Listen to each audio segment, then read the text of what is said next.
The Way to Wealth by Benjamin Franklin. A collection of advice from Poor Richard's Almanac, published by Benjamin Franklin under the pseudonym Richard Saunders. Courteous reader, I have heard that nothing gives an author so great pleasure as to find his works respectfully quoted by others. Judge then how much I must have been gratified by an incident I am going to relate to you.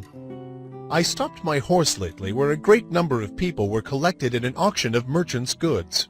The hour of the sale not being come, they were conversing on the badness of the times, and one of the company called to a plain, clean old man with white locks, "Pray, Father Abraham, what think you of the times? Will not these heavy taxes quite ruin the country? How shall we ever be able to pay them? What would you advise us to do?" Father Abraham stood up and replied, "If you would have my advice, I will give it to you in short. For a word to the wise is enough, as Poor Richard says." They joined in desiring him to speak his mind, and gathering round him he proceeded as follows. "Friends," said he, "the taxes are indeed very heavy, and if those laid on by the government were the only ones we had to pay, we might more easily discharge them. But we have many others, and much more grievous to some of us. We are taxed twice as much by our idleness, 3 times as much by our pride, and 4 times as much by our folly. And from these taxes the commissioners cannot ease or deliver us by allowing an abatement.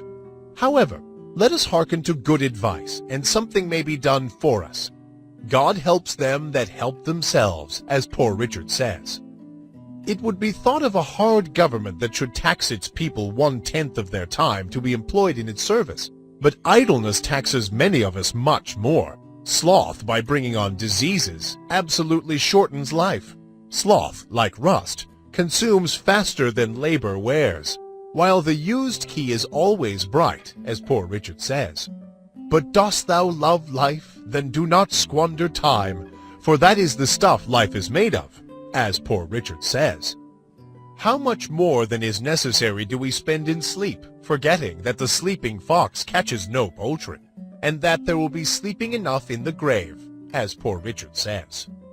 If time be of all things the most precious, wasting time must be, as Poor Richard says, the greatest prodigality, since, as he elsewhere tells us, lost time is never found again, and what we call time enough always proves little enough. Let us then up and be doing, and doing to the purpose. So by diligence shall we do more with less perplexity. Sloth makes all things difficult, but industry all easy. And he that riseth late must trot all day, and shall scarce overtake his business at night, while laziness travels so slowly that poverty soon overtakes him. Drive thy business, let not that drive thee.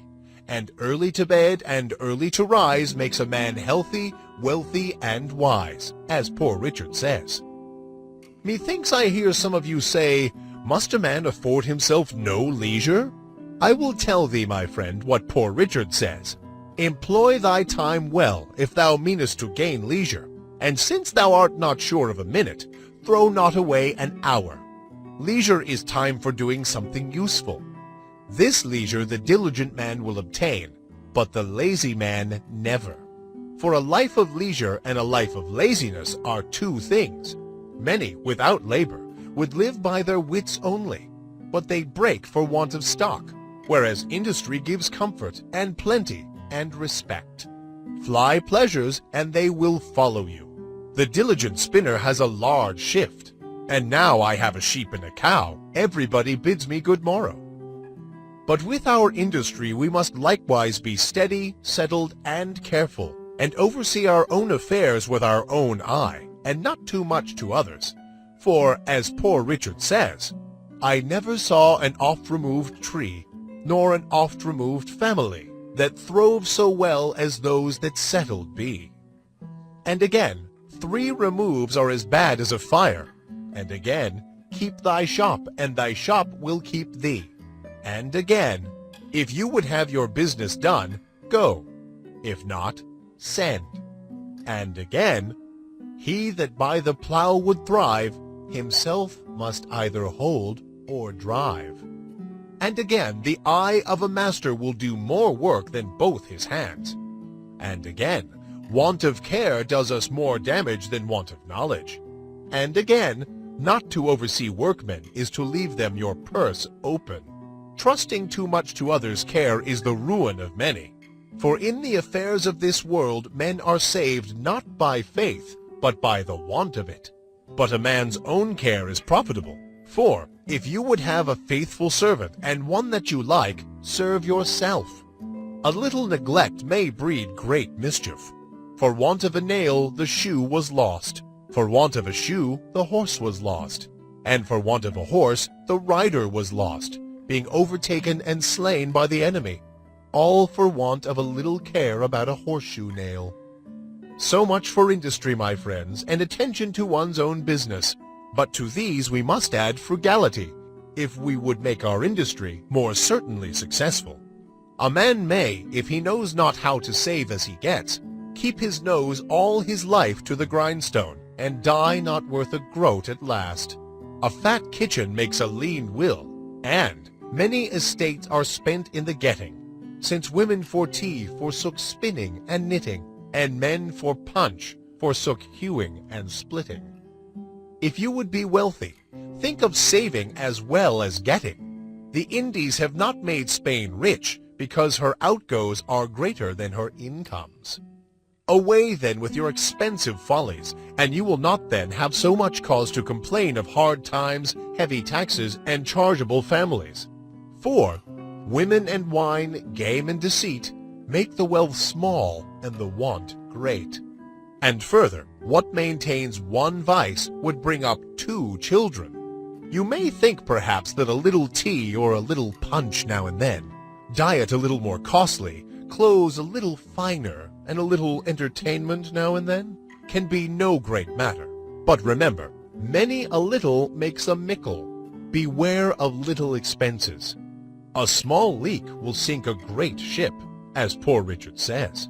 And again, who dainties love shall beggars prove, and moreover, fools make feasts and wise men eat them.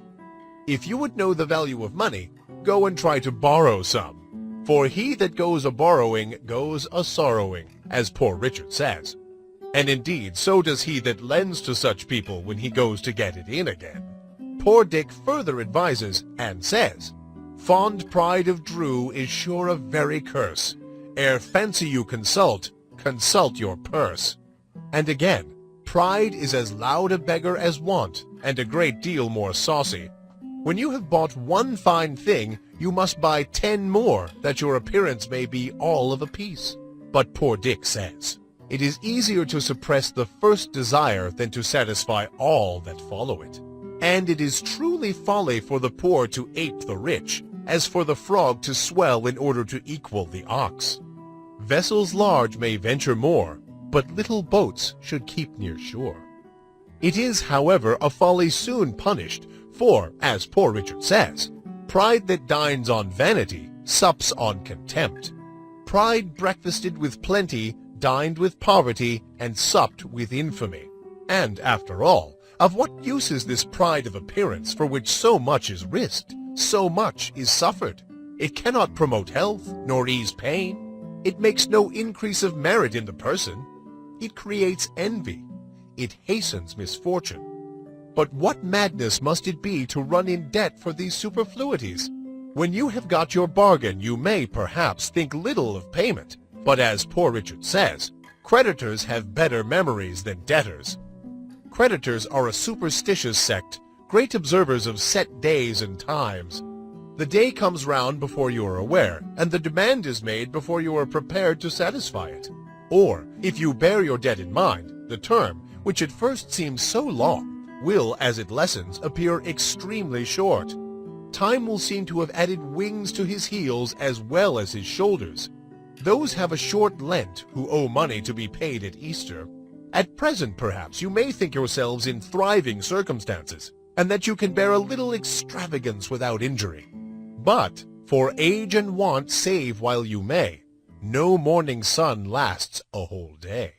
Gain may be temporary and uncertain, but ever while you live, expense is constant and certain. and it is easier to build 2 chimneys than to keep 1 in fuel, as Poor Richard says. So, rather go to bed supperless than in debt. Get what you can, and what you get hold. 'Tis the stone that will turn all your lead into gold.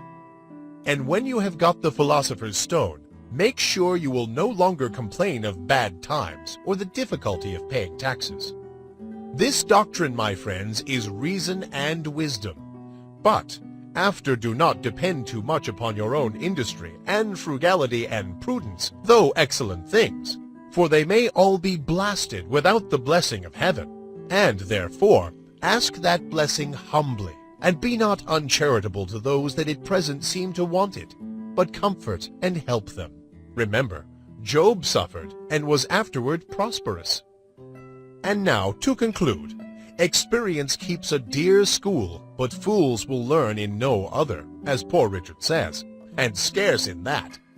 For it is true, we may give advice, but we cannot give conduct. However, remember this: they that will not be counseled cannot be helped, and further, that if you will not hear reason, she will surely rap your knuckles, as Poor Richard says. Thus the old gentleman ended his harangue. The people heard it and approved the doctrine, and immediately practiced the contrary, just as if it had been a common sermon.